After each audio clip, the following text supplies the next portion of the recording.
Hey, I'm Ernest. I'm Julie. And we're Future Holotape. And you're watching Get Some TV. The whole basis of our music is like retro-futuristic. When we first started writing, we wrote 5 or 6 songs. And we were just trying to figure out our sound. Our first album, Analog Renegades, we were still kind of trying to find our specific sound. I mean, our music's changed a lot in comparison to Terror District 1. We have Replicant, which is a lot darker than a lot of the other tracks on that album.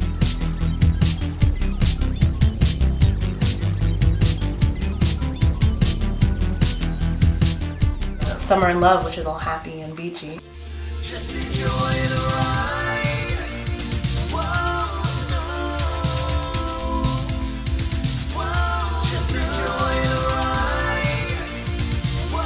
I just really wanted to sound futuristic since we were using like synthesizers. With Future.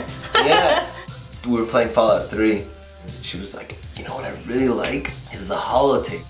That's how we landed on Future Holotape.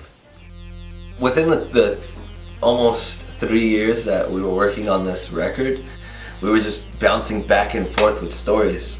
We were trying to go for this futuristic city, and it's kind of funny because we were passing by Burbank and there's this factory place, and every time I see it I'm like, that's Terror District 1. I'm not sure what factory it is. I'm just gonna drop you off and leave you there one day. Yeah, no, I'll be good. I'm Terror District 1 and I just have fun. Yeah.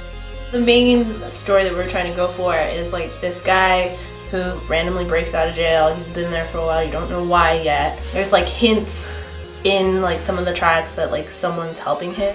Meet me at my place and we can settle this. He has a vendetta against like this like big corporation, or you know, like all 80s movies, there's a big tall building with a bad guy in it.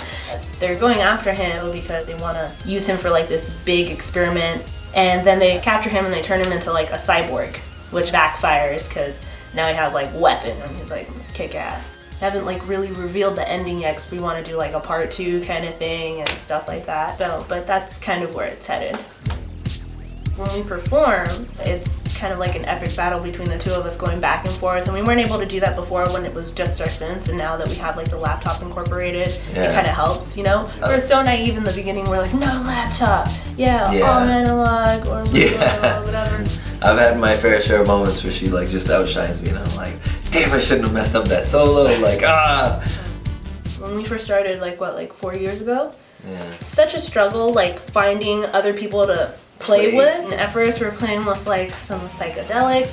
Yeah, I think that's the rock bad people part. Or like metal bands, and we're like, this is such a turnoff. We're not even having fun. We stopped doing booking with production companies because at that point no one could, put us on a good bill. We were just like, why don't we start our own, let's just play shows with other synthwave artists. So we kind of started out like just stalking people on Facebook. Yeah, it was like, hey dude, bro, you sound really cool. Do you play live? This kind of led us to putting together that other Synthwave LA show at the Echoplex. Yeah, that was probably our biggest. Yeah, and that was really cool because we had a lot of people come from Arizona, Hawaii, even Texas. There's some people that flew out from drove out hours and hours to come and see this show, and it was really cool. We had Protector 101, Stance with the Dead, Syntax. That's it, right? Yeah.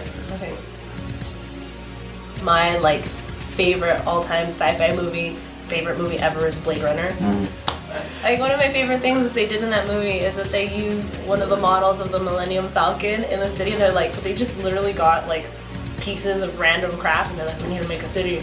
Boom, it's right there and you can totally see it. Yeah. Watch for it next time.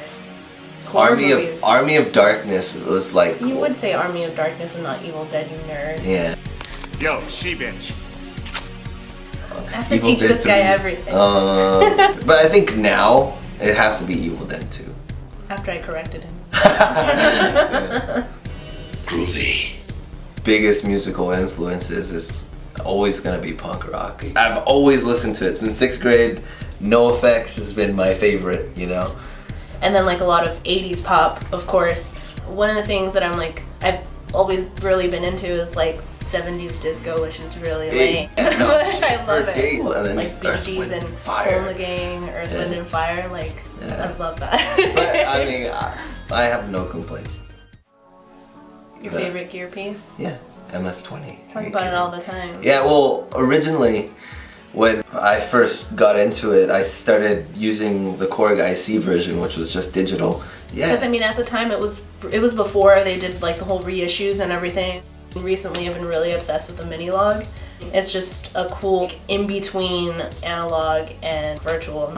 It has patches and you can save that stuff because that's a big thing with me. I like to be able to save my patches. You can save it and then you can still make your own, and it feels analog and everything. And I mean, it's pretty beastie for, you know, its size and everything. I really do want to build my own synth one day, like from scratch.